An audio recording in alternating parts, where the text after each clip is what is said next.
Hola a todos, bienvenidos a esta clase donde vamos a trabajar con la evaluación de los signos y síntomas, que sería la semiología psiquiátrica. Semiología que, si la vamos a definir, es el estudio de los signos y de los síntomas de las diferentes enfermedades. Acá nosotros vamos a darnos cuenta que cuando vemos las áreas de evaluación en el ámbito de la psiquiatría, vamos a encontrar que hay diferentes áreas por abordar. Por ejemplo, trastornos de la conducta motora y actitud, trastornos de la conciencia, trastornos de la atención, trastornos de la orientación, trastornos del ascenso, percepción, de la memoria, del pensamiento, la afectividad, la inteligencia y el juicio. Vamos a ir viendo cada una de estas áreas. Si nos centramos en la conducta motora y actitud, acá vamos a encontrar una serie de alteraciones posibles. Conducta motora es lo que el paciente hace, lo que el paciente demuestra a través de su actividad, de su gesticulación, y vamos a mirar un poco lo que son estos trastornos. Vamos a definir algunos conceptos. La apariencia, que se relaciona con cómo se observa al paciente, cómo se ve, cómo se nota. Si el paciente aparenta su edad, si la vestimenta está acorde a la ocasión, se ve el grado de higiene, arreglo y la expresión facial. Cuando analizamos la actitud se refiere más bien a un estado psicológico orientado a la acción, hacia un objeto por medio de su evaluación. Y acá podemos describir al paciente como que sea cooperativo o que tenga una actitud defensiva o suspicaz. Y la conducta propiamente dicha incluye lo que el paciente hace, los movimientos del rostro, del cuerpo, que son todos estos expresiones de los procesos internos. Analizando ya propiamente dichos los trastornos de la conducta motora y actitud, podemos encontrar variaciones cuantitativas y cualitativas. Cuantitativas relacionadas con la cantidad de movimiento que produce, que puede estar a su vez aumentado o disminuido, es decir, que produzca mayor cantidad de movimiento o menor cantidad de movimiento en comparación con una persona que no tenga trastorno en esta área. Cuando consideramos la conducta motora aumentada, podemos encontrar nuevamente una subdivisión. Si la conducta que presenta el paciente tiene razón, tiene objetivo, tiene lógica, o si es absurda, no tiene objetivo, no tiene entendimiento esa conducta. Y ahí es donde ustedes están viendo ahora que hay variaciones cuantitativas de la conducta motora aumentada, sin objetivo y con objetivo. La característica grande en este apartado, cuando hablamos de aumentado, se llama excitación psicomotriz, que puede llegar al grado de la agitación psicomotriz. Cuando no es entendible la conducta, tenemos la caticia, que es definida como la incapacidad del sujeto para permanecer quieto o sentado. Esto puede ser medicamentoso, o sea, una reacción adversa a los medicamentos. Y también tenemos la agitación catatónica. La agitación catatónica que se da en el contexto de una catatonía, pero en vez de que esté rígido, en vez de que esté inmóvil, él está agitado. Y cuando es una conducta en cierta forma comprensible, o con objetivo o con razón, tenemos la hiperactividad, donde la persona realiza múltiples actividades muy rápido, prácticamente en forma conjunta, y tampoco las hace bien cada una de ellas. Después tenemos la conducta disminuida, donde la característica grande, el término grande sería inhibición motora o inhibición psicomotriz. Puede darse en forma de estupor depresivo, que se da en el contexto de un cuadro depresivo, donde la persona, así como su nombre lo dice, se muestra estuporosa. Y tenemos la catatonía, donde el paciente se muestra rígido, inmóvil, no habla y que se puede dar otra vez en algunas maneras. La catalepsia, que es eso que estamos hablando, lo más asociado con esta catatonía de la rigidez, y puede haber también una forma extrema de catalepsia que se llama flexibilidad seria, donde al paciente se lo puede colocar en la posición que el examinador considere. O sea, si le levanta la mano, el paciente va a dejar la mano ahí. Si le colocas con los brazos en cruz, se va a quedar ahí. Bueno, eso es flexibilidad seria. Sería como que el paciente puede ser colocado como un muñeco o como un muñeco de arcilla, ¿verdad? En la posición que el examinador considere. Pasando ya de la variación cuantitativa a la variación cualitativa, que implica más bien la disposición para realizar las actividades, tenemos el negativismo que no significa ver el mundo negativo, aclaramos ya desde el vamos, porque esto como que se confunde un poco cuando uno tiene el término como coloquial y no se refiere a eso. Cuando es alteración de la conducta motora y actitud, se refiere a el rechazo de toda solicitud externa. ¿Sí? Negativismo, rechazo o oposición a toda solicitud externa. En el material del cual se basó este libro, esta proyección, que es el material de Vélez, que también ustedes ya lo han de tener, menciona que existen dos formas otra vez de negativismo, una activa y una pasiva. La pasiva, que es no hacer nomás lo que se te pide, y la activa es hacer lo contrario a lo que se te pide. Si tenemos en cuenta el negativismo, el opuesto del negativismo es la obediencia automática, que en este caso ya sería obedecer automáticamente a una solicitud, aunque ésta sea absurda o ridícula. También tenemos las conductas de eco o ecosíntomas, que son tres: ecopraxia, ecomimia, ecolalia. Las tres implican repetición de algo. Y en la parte final de cada palabra está lo que imita. Por ejemplo, praxia, que es movimiento grueso o posturas. Mimia, que sería gestos, gestos faciales. Y lalia, que sería palabras. O sea, ecopraxia sería repetición de los movimientos o imitación de los movimientos de las personas del entorno, los movimientos gruesos. Mimia, ecomimia, repetición de los gestos faciales de las personas del entorno. Y ecolalia, repetición de las palabras que escucha de las personas del entorno. ¿Sí? Esto de la ecolalia no es como lo que pasa con los niños, esto que están jugando y uno dice una palabra y el otro le repite para hacerle enojar. No, esto no lo hacen de una manera consciente, no lo hacen voluntariamente, sino que es la expresión de una enfermedad mental tremendamente grave, como por ejemplo la esquizofrenia befrénica. Y también se da en ciertas condiciones del neurodesarrollo como el autismo. Estereotipias que vemos un poco más abajo, que son movimientos repetitivos que no tienen una función, como balanceo de los brazos o posturas de los brazos en forma de cruz, ¿verdad? Son movimientos que uno repite, repite, repite, repite, pero que esto no tiene una función, no tiene una razón, no hay algo que motive coherentemente a la realización de esta conducta. Después tenemos los tics, que son ya mucho más conocidos por la gente, que son esos movimientos espasmódicos, como cuando te titila el ojo o algo así. Manierismos, que son gestos superfluos, estilizados, que van acompañados con una distorsión del habla, ¿sí? Y lo último que vamos a encontrar dentro de este grupo de variaciones cualitativas son las compulsiones. Estas compulsiones que son actos repetitivos, también estereotipados, pero que son motivados por una obsesión. Se ve, por ejemplo, en el trastorno obsesivo compulsivo. Pasamos ya de lo que es conducta motora y actitud para pasar a lo que son las alteraciones de la conciencia.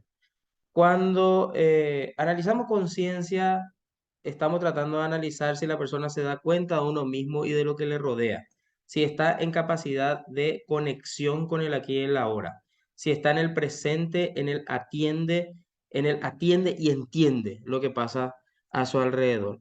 Y hay una serie de alteraciones que nosotros podemos encontrar acá que se dan no solo en cuadros mentales, ¿verdad? Sino que también se dan en otros tipos de pacientes, como pacientes politraumatizados o algo así, ¿verdad?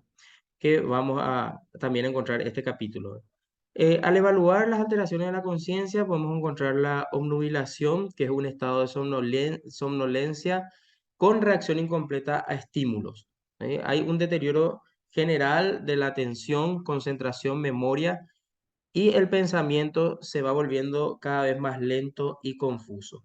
Hay un descenso del nivel de conciencia, que es lo que hace que aparezcan todas estas fallas. El estado crepuscular sería como una variante de la obnubilación, pero con un menor compromiso de la conciencia, ¿sí? o sea que sería como una forma un poco menos comprometida.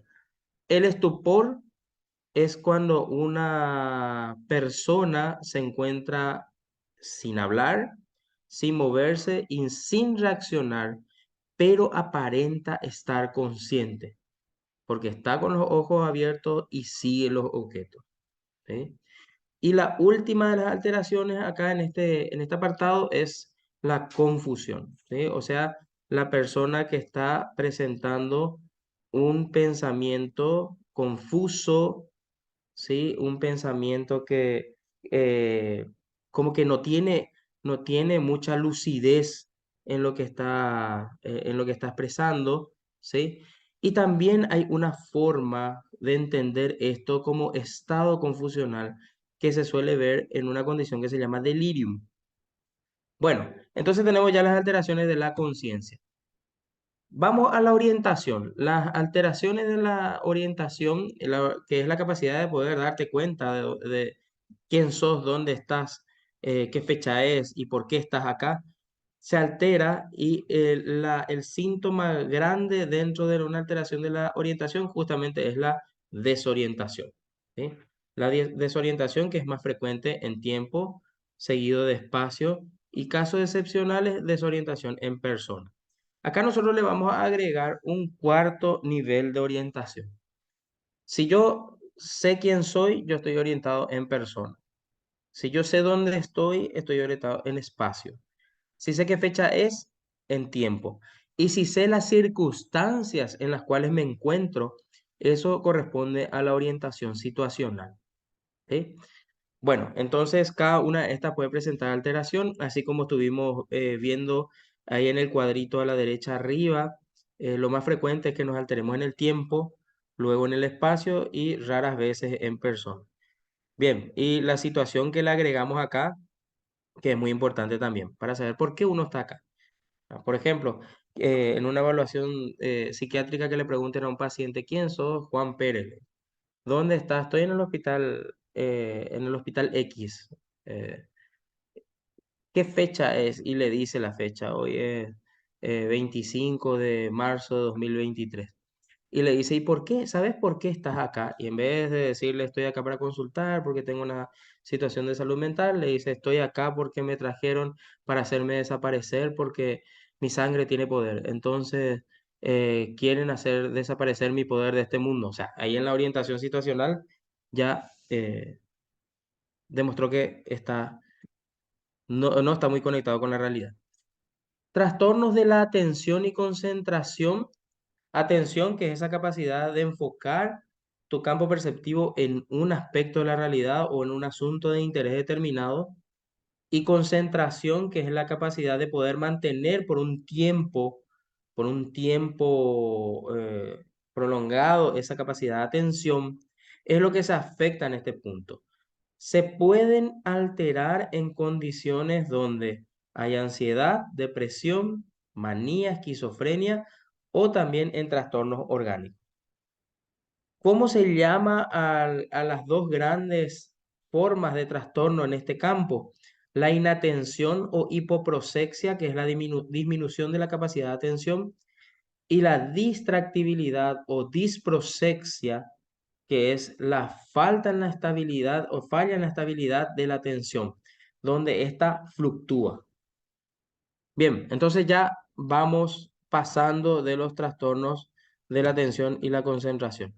Acá entramos en las alteraciones perceptivas, que es un campo muy importante, especialmente para hablar de psicosis.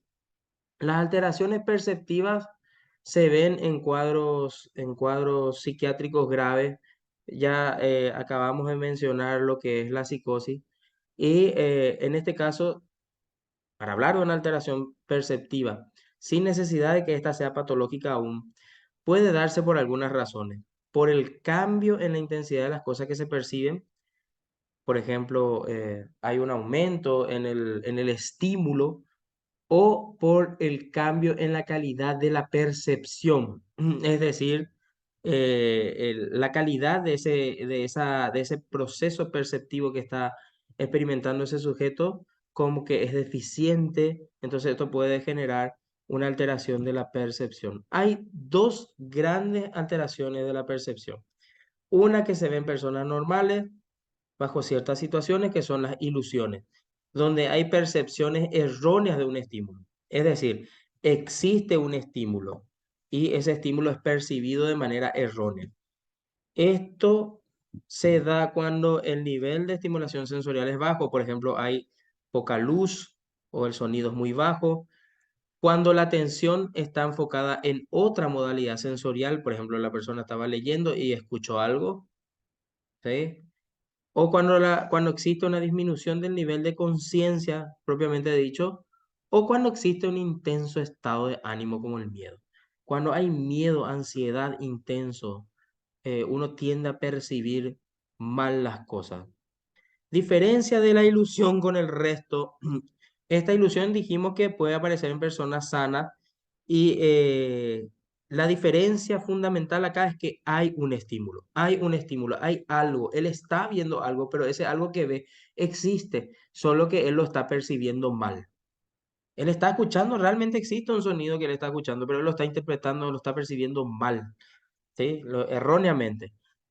Esto otro que viene a continuación, que la alucinación o las alucinaciones, esto sí es ya un paso más. Vamos ya hacia algo mucho más patológico. Y en este caso, la diferencia con la ilusión es que acá no hay un estímulo, no hay estímulo.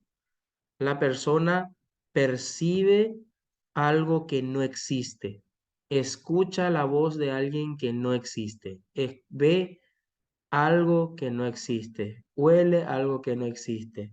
Y así, en todas las modalidades sensoriales.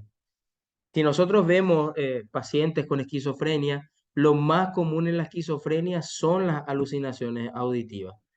Y en el caso de los cuadros orgánicos son las visuales.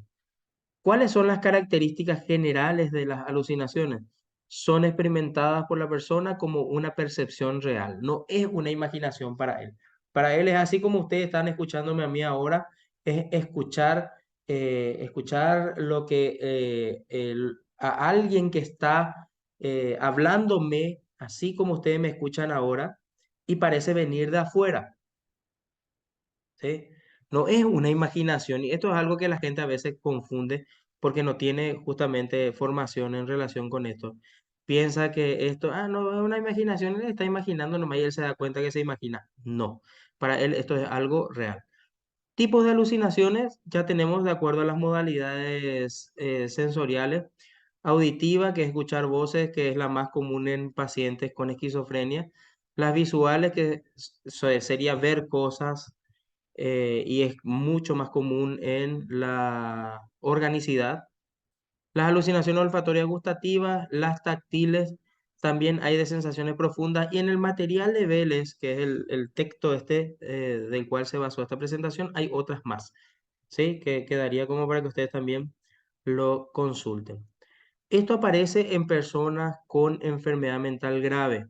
Puede haber casos donde una alucinación sea considerada normal, pero nunca en estado de vigilia, nunca estando despierto, nunca estando consciente en el aquí y en el ahora, en el atiende y entiende.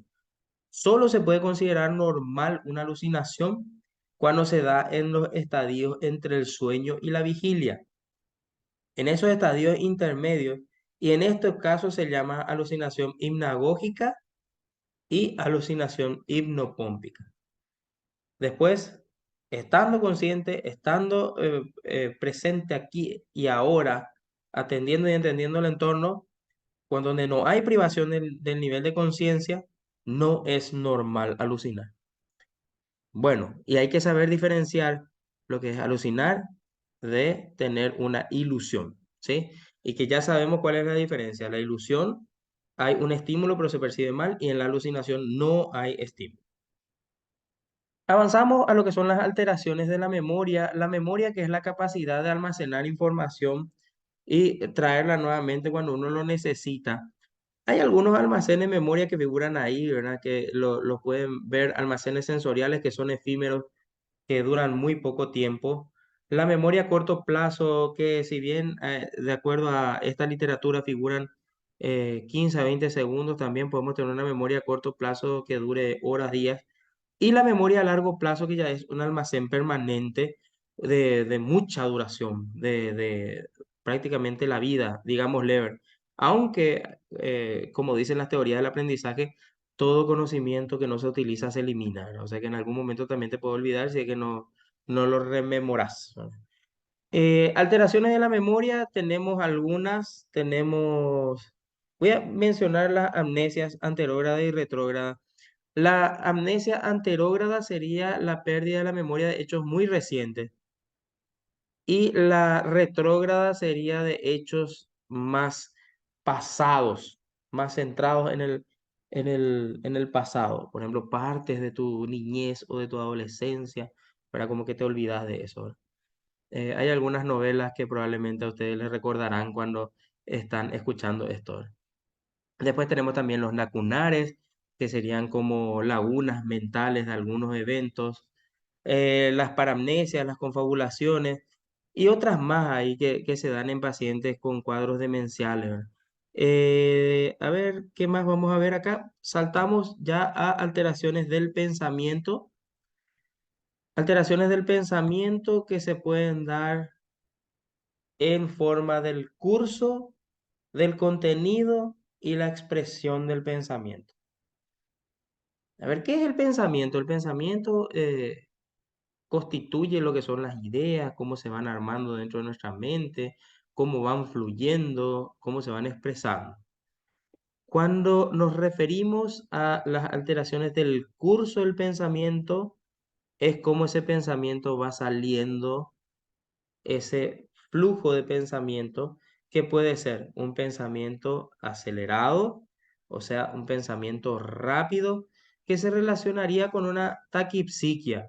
Taquipsiquia que sería como la taquicardia, pero psíquica, ¿eh? Taquicardia, saben ustedes que es corazón latiendo rápido, ¿verdad? Y acá sería pensamiento rápido. Entonces, el pensamiento acelerado, que es fruto de un pensamiento taquipsíquico. Inhibición del pensamiento, que es un pensamiento enlentecido, sería fruto de una bradipsiquia. Vuelvo al ejemplo del tema del corazón, ¿verdad? La bradicardia. Bradip, lento, psiquia, en este caso, procesos mentales, ¿verdad? Y también podemos tener un pensamiento bloqueado. En cuanto al contenido, acá tenemos dos grandes expresiones y le vamos a hablar también de una tercera ahí, que son las ideas de sobrevaloración. Los delirios, que son ideas anormalmente concebidas que no son identificadas por el sujeto como algo falso, no ceden ante evidencia contraria, no se justifican en la cultura y son absurdas, raras, hasta bizarras, ¿verdad? Ideas de sobrevaloración, que son ideas donde se sobrevaloran ciertos aspectos, pero que no llega a un grado delirante. Y las ideas obsesivo-compulsivas, que se dan como ideas intrusas, esas ideas que se meten dentro de la mente del sujeto y le obligan a hacer ciertas cosas o ciertos rituales, que son las compulsiones, que se va a explicar dentro de un ratito. Y los trastornos de la expresión del pensamiento, que nosotros vamos a verlo acá como logorrea o un lenguaje muy acelerado. El paciente está verborreico. Fuga de ideas, cuando las ideas van saltando muy rápido, van saliendo muy rápido. Puede haber también inhibición verbal, cuando el lenguaje se va eh, como disminuyendo marcadamente. Circunstancialidad, cuando ante una pregunta la persona responde con una cantidad enorme de detalles innecesarios. Incoherencia, cuando no hay relación entre las expresiones del paciente. Tangencialidad, cuando la persona no te llega a responder lo que le preguntaste porque se fue por las ramas. Perseveración, cuando hay una idea como que se mantiene, se fija esa idea y se repite una y otra vez. Irrelevancia, cuando no, como que no aporta lo que el paciente te dice. Y las respuestas, que es cuando la persona le preguntaste algo y te respondió otra cosa. Bueno, vamos a ver acá lo que continúa con los delirios. Vamos a definir delirios. Delirios como creencias firmemente sostenidas sin fundamento que no se pueden modificar con argumentos racionales. Acá tenemos ya dos elementos, ¿no? Primero, que son unas creencias que son muy fuertes en el paciente. No se modifican con argumentos racionales. Para él eso es cierto y no hay cosa que le diga que le haga entrar en razón, ni la demostración de evidencia contraria. No es una creencia convencional, no es una creencia que se justifique en su entorno o en el grupo de referencia, en la cultura, ni tampoco en su nivel educativo. Esa es una definición que está en el libro de Helder. Y otra definición que tenemos acá es juicio falso mantenido con especial convicción a pesar de la experiencia o evidencia lógica, por lo cual se aparta de las creencias colectivas. Entonces, si nosotros vamos a entender una idea delirante, primero tenemos que partir de que es una idea. La alucinación que estudiamos anteriormente era una percepción. Esto es una idea. Esa idea es falsa. Esa idea es absurda, es irracional o no sustentable. No se modifica con lo que se le diga, porque para él eso es cierto. Para él esa es la verdad.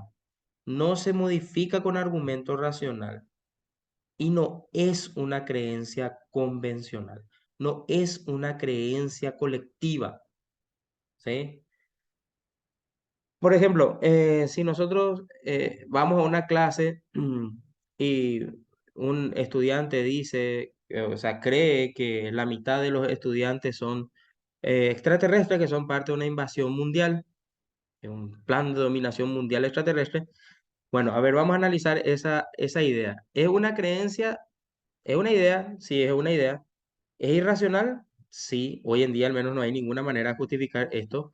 Aunque los compañeros le expliquen que ellos son seres humanos y que están ahí para estudiar con él, si es una idea delirante, él no va a asumir que eso es falso lo que él cree.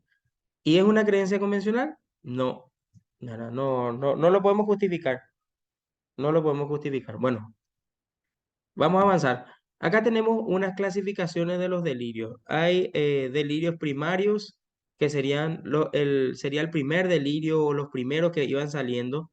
Los secundarios que surgen a partir de estos delirios. Y los compartidos, que serían delirios que comparten las personas sanas con el enfermo, porque de tanto que lo escucharon, como que terminan creyendo lo que está diciendo el paciente. ¿Sí? Por ejemplo, una persona que tenga delirio paranoide y esté diciendo cada rato que lo quieren hacer desaparecer y como que él va armando una estrategia que hasta cierta forma ya se vuelve creíble, que la patrullera pasa al 2x3 pescando por su casa y que lo quieren llevar, ¿verdad? Y la persona que es sana termina creyendo el delirio. Pero hay una diferencia entre el delirio compartido y lo que es el delirio de la persona enferma, que cuando a la persona sana se le separa del entorno del delirante, ésta termina entrando en contacto con la realidad.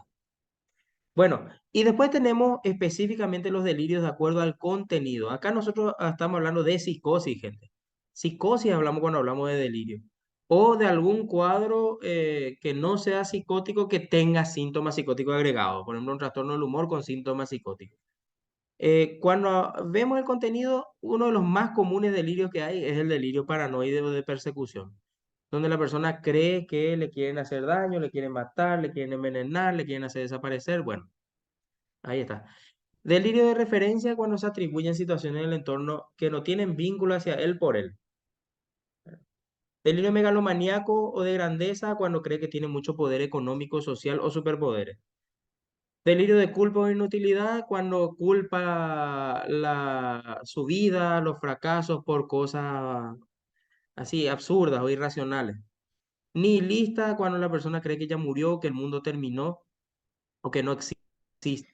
Hipocondriaco cuando cree que tiene una enfermedad grave. Hay que diferenciar el delirio hipocondriaco del trastorno somatomorfo hipocondriaco, que es otra cosa, ¿eh? Acá el paciente cree que tiene una enfermedad grave, que está por morir, ¿no? Pero no hay ni una evidencia. El delirio celotípico cuando cree que su pareja le es infiel. Y el delirio erótico cuando cree que es pareja sexual de alguien con la que es inalcanzable o con la que nunca va a ser.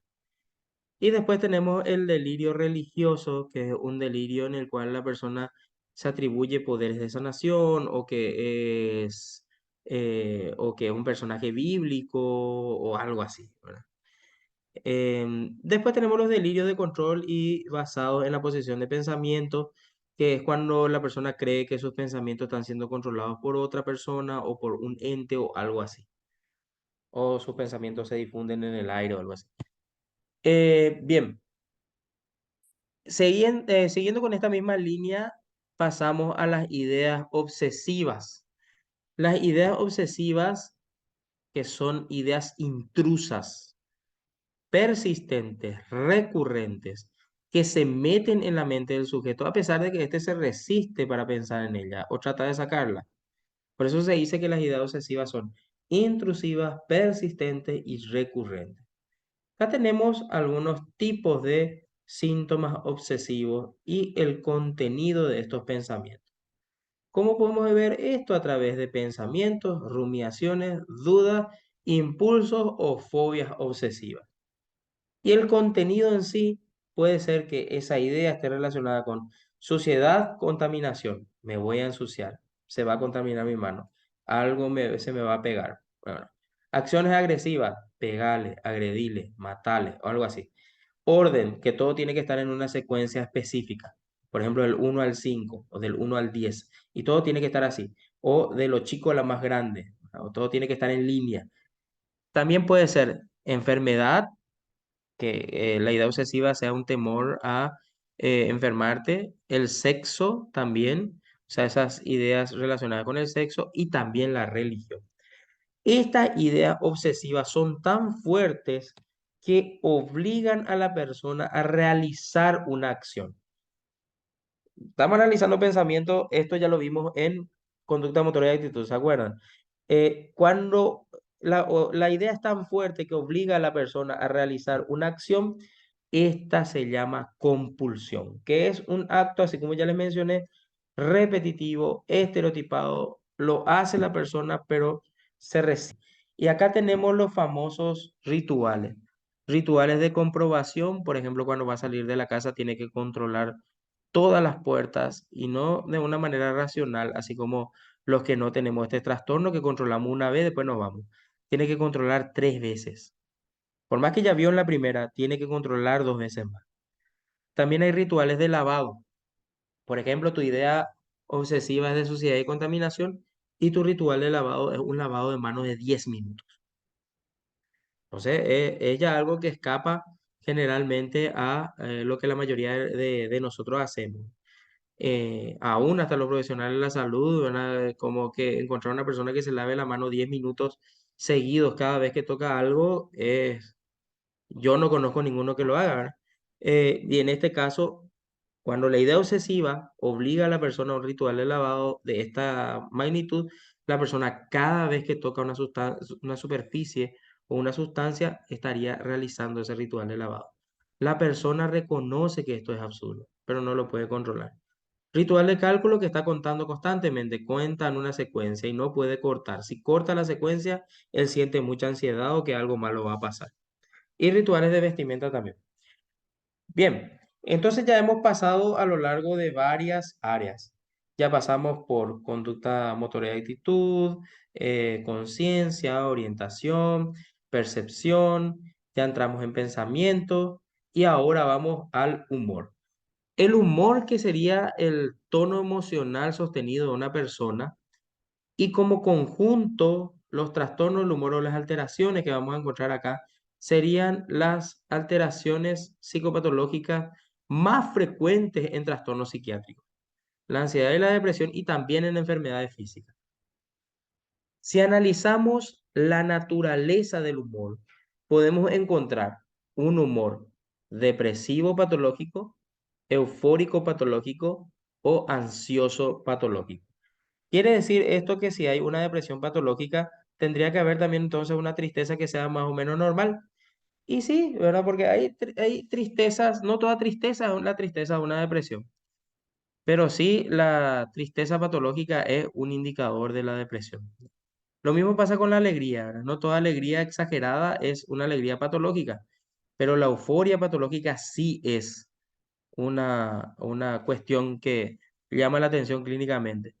Y la ansiedad también, ¿verdad? Pues la ansiedad en sí es un fenómeno universal. No todo cuadro de ansiedad es un trastorno de ansiedad, sino que vos podés estar ansioso porque tenés que defender un trabajo o porque vas a empezar un área nueva, ¿verdad? Pero eso no quiere decir que vos tengas un trastorno de ansiedad. Entonces ahí está la descripción de la naturaleza del humor. Depresión patológica, euforia patológica, ansiedad patológica. ¿Cuál suele ser el criterio que se tiene en cuenta para considerar patológico? La intensidad, que suele ser más intensa que lo que solemos experimentar normalmente. La duración, que dura más, y afecta la funcionalidad de las personas. ¿Sí? Bueno, y si vemos la variabilidad del humor que tenemos en la otra llave ahí abajo, tenemos la irritabilidad, que esto como que se entiende fácilmente, era una persona que está más irritable. El embotamiento o aplanamiento afectivo, que sería como una disminución de la capacidad de mostrar emociones. Parece como que la persona está fría, insensible, parece como que no tiene sentimientos. Se ve en enfermedades como la esquizofrenia y también se ve como reacción a ciertos tipos de trauma, donde la persona antes del trauma era súper abierta, sonriente, cálida y después del trauma se queda como fría, una persona como que sin sentimientos. Bueno, y eso es efecto del golpe emocional y en este caso se llama esa característica embotamiento o aplanamiento afectivo. Lo de abajo, la anedonia, es la dificultad para experimentar placer o incapacidad para experimentar placer. La persona no disfruta de las cosas y se ve en la depresión.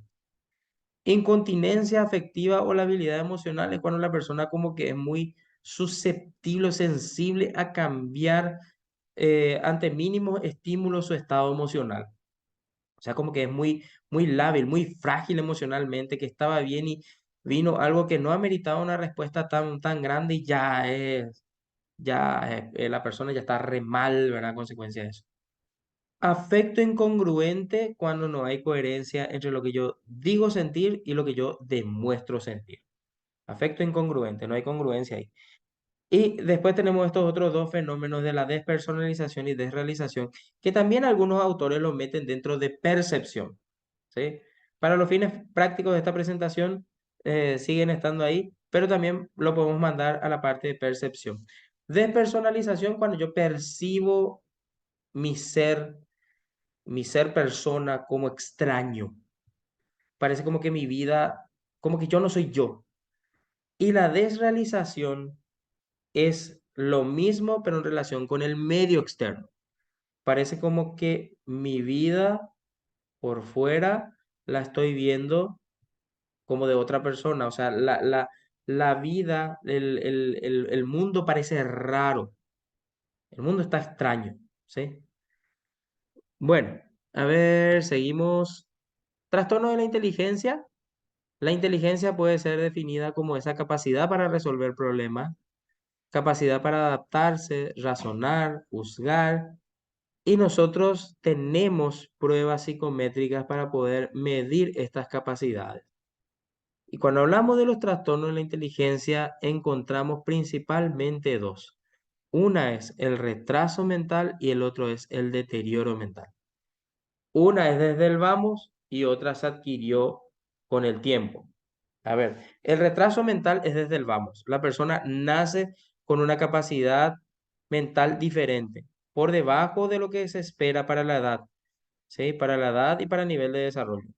Y el deterioro mental, la persona estaba con un nivel adecuado de desarrollo, pero un evento hizo que este nivel vaya generando pérdida, se vaya deteriorando. Si tenemos para comparar cómo sería esto, el retraso mental y el deterioro mental sería la persona que se volvió rica a lo largo de su vida y terminó la vida pobre. Y el retraso mental sería la persona que siempre fue pobre. ¿Entienden? Más o menos así como para ponerle un ejemplito para que entiendan. Y lo último que encontramos en este capítulo de signos y síntomas son las alteraciones del juicio, que es la capacidad de captar situaciones, evaluar estas situaciones y optar por una forma o un curso de acción. Y acá dentro de estas alteraciones lo que llama más la atención es la introspección. La introspección es la capacidad de analizarse uno a sí mismo. Y la alteración o incapacidad de introspección en el caso de una persona con una dolencia emocional o enfermedad mental implica que no tiene conciencia acerca de su condición. ¿Sí? Lo que se busca justamente con esto es que la persona gane esa conciencia de que asuma su realidad, ¿sí? Que reconozca que esto que él está experimentando es algo anormal, que acepte que estos fenómenos están causados por una enfermedad de la mente y que necesita un tratamiento, ¿sí? Y esto es uno de los pilares, el trabajar la introspección de un paciente con enfermedad mental es uno de los pilares fundamentales del tratamiento. Y bueno, con esto cerramos lo que es el capítulo de signos y síntomas. Ahí está.